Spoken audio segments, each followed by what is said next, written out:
distract you from the true meaning of Christmas.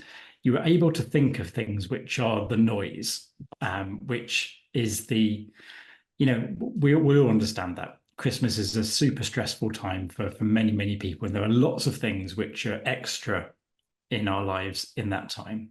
So the theme for this year that we want to think of is Hush the Noise. Now, you might have recognized where that line came from. It's a line from the carol, "It Came Upon the Midnight Clear," where it's got that beautiful line, "Oh, hush the noise, ye men of strife, and hear the angels sing." And that's ultimately what we want to invite people into, to hush the noise in their life, the things which cause a distraction, the things which are described as Babel sounds or war or strife in that carol. All of these things which lead us away from connecting with God, to hush that to the best of our abilities so that we can hear the angels sing. The carol goes on to talk about the love song of the angels. So to hear this eternal song of love sung on that first midnight clear night that the angels keep on singing. And then there's the invitation to join it in, to join in this love song, to repeat the song, to repeat the sound. So to carry this message of love and grace through to the people that we meet in this time. So the one thing that we don't mean by hush the noise, incidentally, is what we do not mean is that young people need to be quiet in church. That's not the hushing that we're talking about. We're not saying that we're recommending our church services should be especially quiet in the literal sense. We're not saying that people need to not share their voice or take part. Worship can be joyful and loud and exuberant. It's noise that we want to get rid of rather than volume and exuberance. So it's the things which take away from the core message. I'm an engineer by background. So there's a thing in engineering called the signal to noise ratio, where you kind of compare the good stuff to the noise that comes whenever you transmit something. So we want to reduce the noise and have more signal. So it doesn't mean we want people to be quiet. Okay, so let me talk you through the worship pack. As of yesterday, all of these resources were available to download on the Methodist website. So you can get all of these things now. So there's a big PDF file, a giant PDF file, in fact, which is the worship pack. And this will take you through the different services for each of the weeks of Advent through Christmas to Epiphany. Emma, would you mind moving on, please? So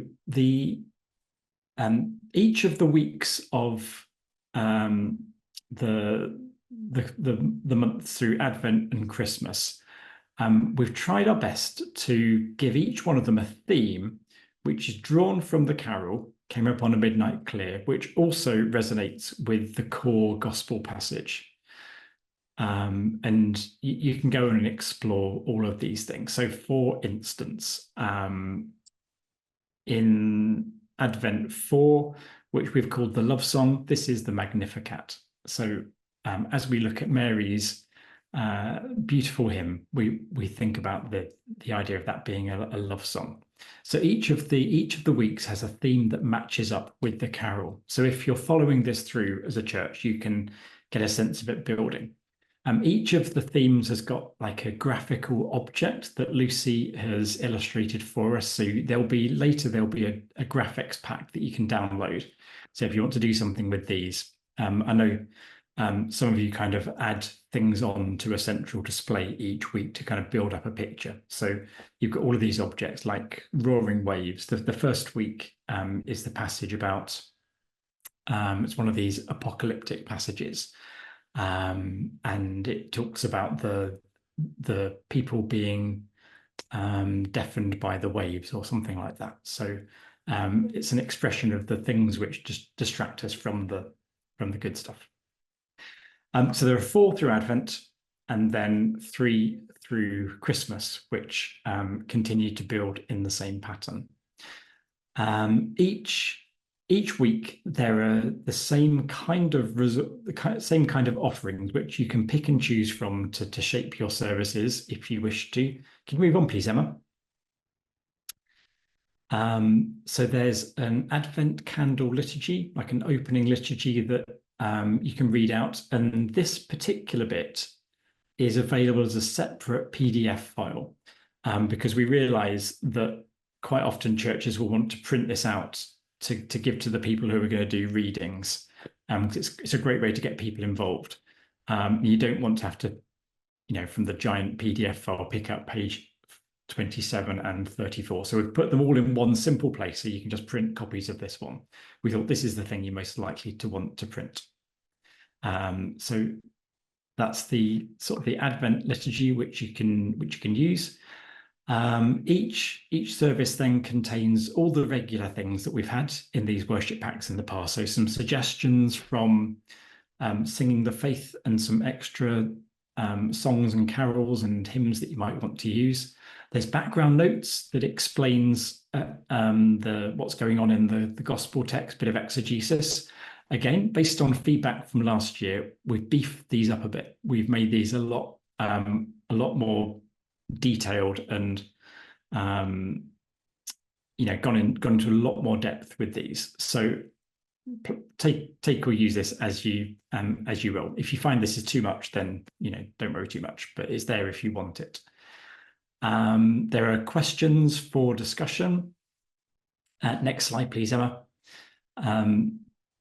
So each of the different services has got a series of questions which we think would create a good discussion. We love the idea of people in the church being asked what they think, what their story is, and how they relate to this. So there are some questions there which sort of tie into this. If you're doing a more traditional sermon, then you might want to think about those as being rhetorical questions or points for the sermon. Maybe you've got a small group which wants to meet and discuss it. Maybe you want to even break off in the midst of a normal church service and say, turn to your neighbour and talk about this. That would be fab. There are hands-on activities, so you can get physical and crafty. We know some people, not just young people, people of all ages love to do something physical with their hands. So we've got some suggestions there. Next slide, Emma, please.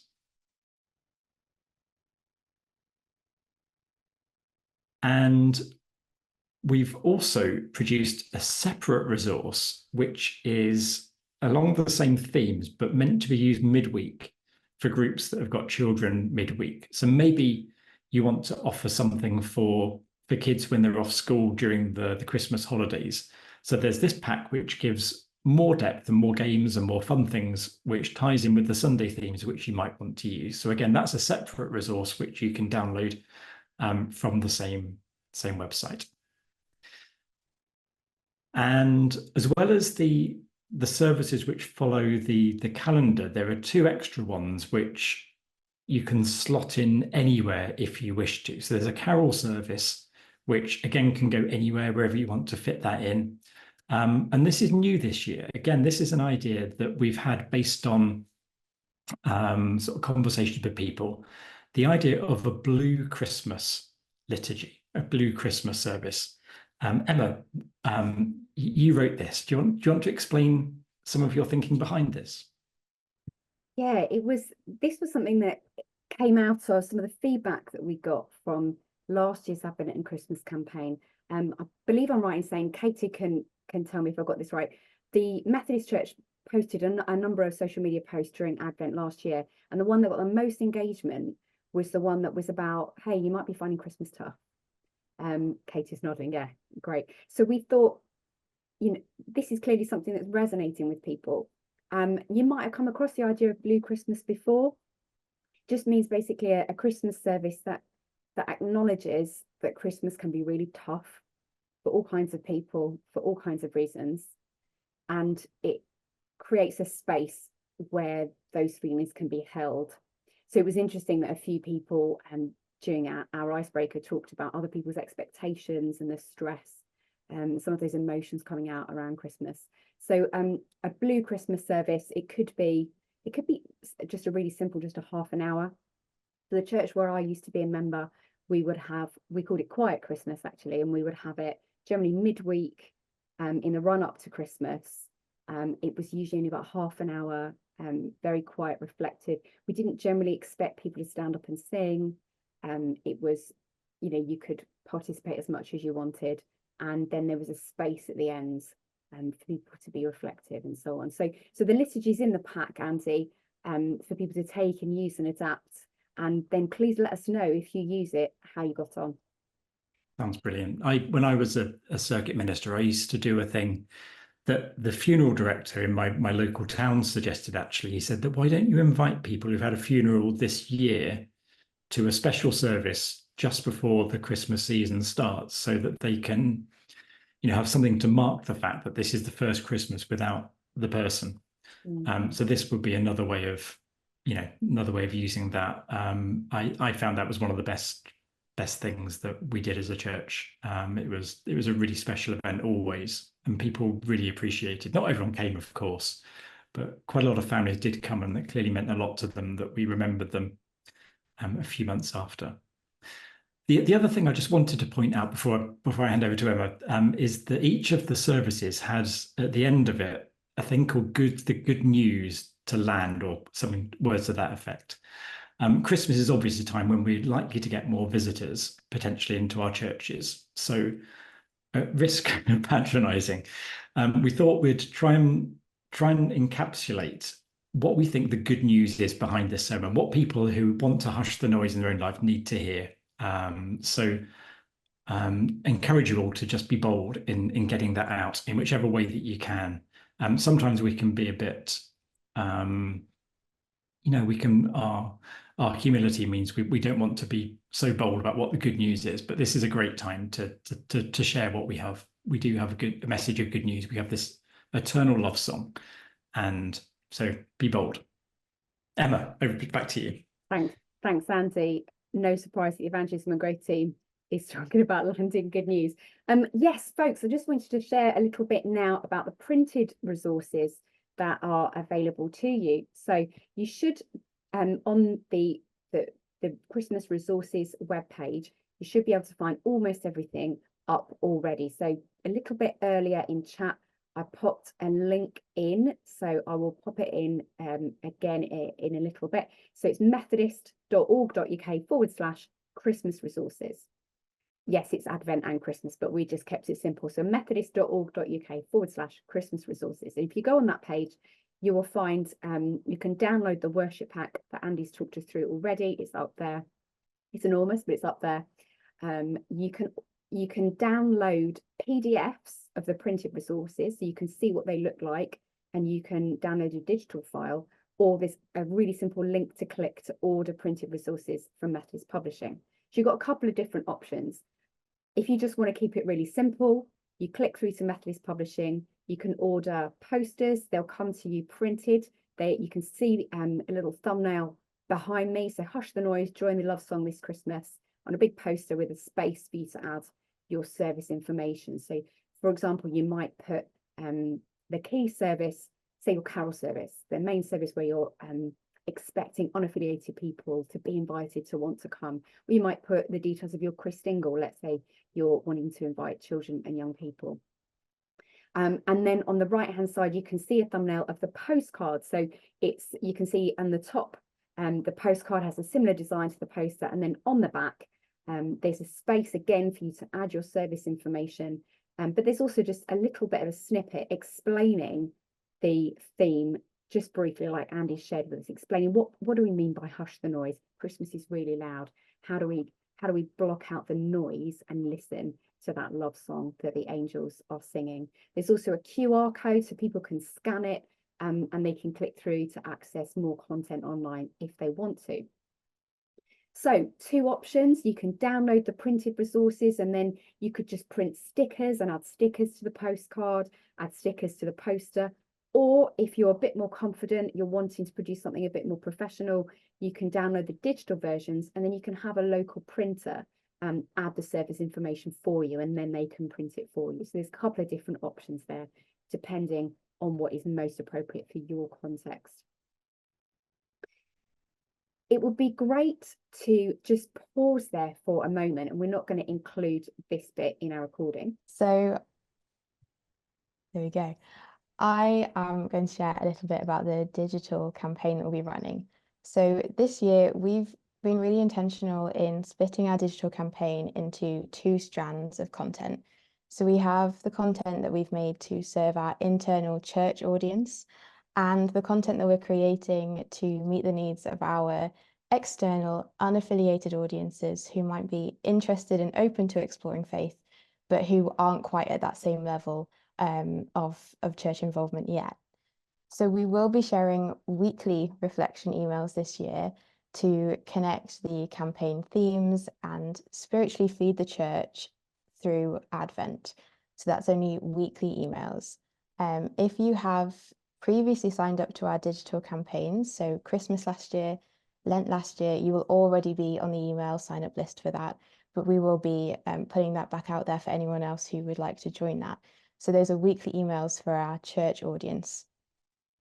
And then from Christmas Eve up until Epiphany, we will have daily emails, which have been designed specifically for unaffiliated people to explore this special time of year in potentially for them a slightly different way. So this will be a completely new email sign-up list, and we really want to give the opportunity to people to explore Christmas through a faith perspective, perhaps for the first time.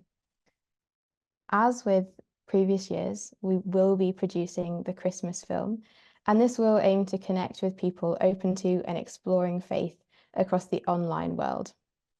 So this will be launched on the main Methodist Church social media, and then it will form the content for our targeted social media ad campaign. So this means that we are able to target this content towards people who are unaffiliated and who are exploring faith, with calls to action that have been specifically designed to meet them where they are in their faith journey and allow the church to have a presence in their lives this Christmas, but at a pace and a level that is appropriate for them. So that means you might not see some of this content as an internal church audience, because we can specifically design that content. We will make the film available to download in November for any churches who would like to use that as a resource to start conversations with groups and communities that you're involved in who are at that exploring faith kind of stage. So this content does not assume any previous knowledge or expect anything of people of church or faith when they come to encounter that. The soundtrack for this film will include a specially produced version of our Christmas single. So after the popularity of last year's Christmas single, we will be recording a new arrangement of It Came Upon the Midnight Clear to release across all streaming platforms, and then a second bonus single. So these will be able to stream and listen to in November, which we're very excited about. Our Connexional social media campaign, which is what we will all be able to see on the main Methodist Church pages, will run throughout Advent, throughout December, to provide, again, that's regular spiritual nourishment for church audiences, following the themes of the campaign and pointing towards local churches if people are looking for where their local church might be, if they're at that kind of next step in their spiritual journey, and digital journeys, so we can resource people through the online space. We will be sharing digital assets, as Andy mentioned, so you can download and produce your own social media graphics. We'll have those lovely symbols that Lucy has designed for us.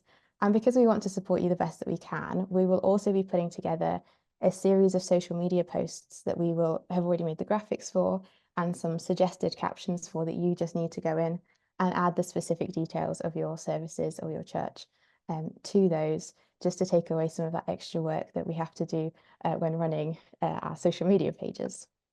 So we have lots of things coming for our digital campaign. Keep an eye on that resources webpage for updates there, and of course on our social media platforms, where we will keep you updated with what's going on. And just to kind of note here that once this campaign is over, do keep in touch with us, do comment on our posts and let us know what you're up to. I love to see what we get tagged in when we're running these campaigns. And when we send out the surveys, do let us know your feedback so we can continue to grow and develop what we are doing to support you as local churches. So I'll hand back to Emma, and I think we'll answer some of your questions. Thank you so much, Katie. I'm going to get Andy back up with us as well again. So we've had 1 or 2 questions come up in the chat already. Folks, do feel free to carry on with any questions that you have. We're doing really well for time tonight, folks. It's only been just over half an hour, so we've got plenty of time.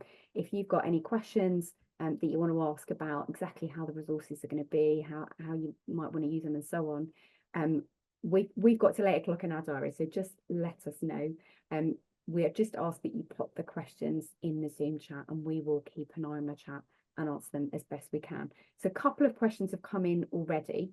I was thinking, just before we launch into the questions, just so I am much more confident with printed stuff than with digital stuff. So Katie, I'm going to show my ignorance. So just so I've got it clear, there's going to be a video, but it's not aimed at an internal Methodist, or it's not aimed at those who will call themselves Christians necessarily. It's aimed at people who wouldn't call themselves Christians. Is that right? Absolutely, yes. So we're not expecting this to be something that's played in your church services, but we do think that this could be a conversation starter for any groups that you have that are exploring faith and new to church. Right. So someone has asked, and I'm assuming they're talking about that video, could they put it on Facebook? So I'm guessing they would need to find it and then share it. Would that be the best way of doing it? Yeah, so the film will be posted on the Methodist Church Facebook page, because we do want for you to see this and celebrate this and share it. So you can share it from the main Methodist Church page onto your kind of personal pages or your church pages, and you'll be able to download it from our website. So we know that some local rural areas have more difficulty streaming something off social media, so you will be able to have a copy of that to use in your local contexts. Fabulous. So then there's 2 different sets of emails. There's emails to sign up to that some of us probably already signed up to if we got the Lent ones. That is kind of like content to feed people who call themselves Christians. But then there's other emails that perhaps people who watch the video might sign up for, that doesn't assume they know anything about the faith already. Yeah, absolutely. So there will be slightly different content, and we can dip into whichever one is most appropriate for you. Great. So really, really helpful to explain that. Thank you. So quite a few more questions have come in, which is fabulous. So one person has asked if we've got any resources specifically aimed at those working within care homes or maybe people living with dementia. Andy, in the worship pack, there's quite a variety of different kinds of ways of engaging with the themes, aren't there? Yeah, I mean, the answer is no, but yes, I think. And we haven't got anything that's specifically for those groups, but there are questions for discussion which we've deliberately designed to be engageable with people with all sorts of levels of processing ability. So I think those questions would work. From my experience working in care homes as a minister, they were the sort of questions that I would have asked as part of a service. And again, the fact that this is all based around a very familiar carol is a really nice sort of hook to land anything on. So although there's nothing specifically for those contexts, I'm pretty confident that what we have, you'll find something in there to use. You can tailor it to your own use. That's great. So someone's asked, is there a particular hashtag to use? Is that all been set yet, Katie, or would that be coming? It's coming, but I imagine it will be hashtag hush the noise. Okay, you heard it here first, folks. Hashtag hush the noise. Oh, that came out wrong. Hashtag hush the noise. Thank you. Is there anything that we could use for weekly Bible study? I'm guessing yes, having looked at the worship pack, Andy. Yeah, absolutely. Yeah, we're trying to provide content that can be used in a whole range of different contexts. So although I talked about using it in a church service, actually the materials can be used in whichever context that you want. So whether that's a midweek study group, so there are questions, for instance, for discussion, which would be perfect to use in those. And when it comes to that good news to land, you can each share your own sort of response to that. That would be a good thing to use in a small group, I think. and you can use them in school assemblies and all sorts of things. So we've deliberately tried to not make it contextual, but just to provide some core content that you can apply creatively in different ways that suit what you're doing. I noticed, David, you said about, is there anything that we can use in a pioneer or a new places for new people setting? Again, the same answer I think would apply, that this is kind of contextless in a way. So I'm pretty sure you can adapt this to make it work. We had a group of people across the church advising us as we were putting this together, and we had people from pioneering settings in there, sort of looking over early drafts of thing and making comments. So it's been, obviously this is being launched today, but we have kind of prototyped it with people in those sort of less traditional settings too. Great stuff. Katie, this is a question that's definitely for you. Is it possible for us to have the daily Advent posts in advance so that we can schedule them on our own social media pages? So the social media posts, as part of that graphics pack that we'll be creating, we will upload that to the resources page as soon as that's ready. We are still developing that content, but as soon as that's ready, that will be available. The daily post that will be going onto the main Methodist Church social media, I think that will have to stay as an internal product to be shared from the Methodist Church page when it's ready, unfortunately. But those other posts that we're making will be available in advance. Great. So some stuff people can download in advance and schedule themselves. For other posts, they'll just need to check the Methodist Church social media each day and just share. Yeah. Fantastic. Is there a poster or a QR code for easy sign up to the daily emails to Epiphany? So I'm assuming the QR code, so if you could probably see behind me on my slide, there's a red and white QR code on the poster. So Katie, I'm guessing that allows people to sign up for those emails, doesn't it? It will do. So we will be creating a landing page that is specifically for our unaffiliated audiences when they're given something or when they see that video and click on the link that will be made specifically for them, that will take them to the emails that are intended for them, and a separate landing page for our internal audiences to find with resources that are more tailored towards you. Fantastic.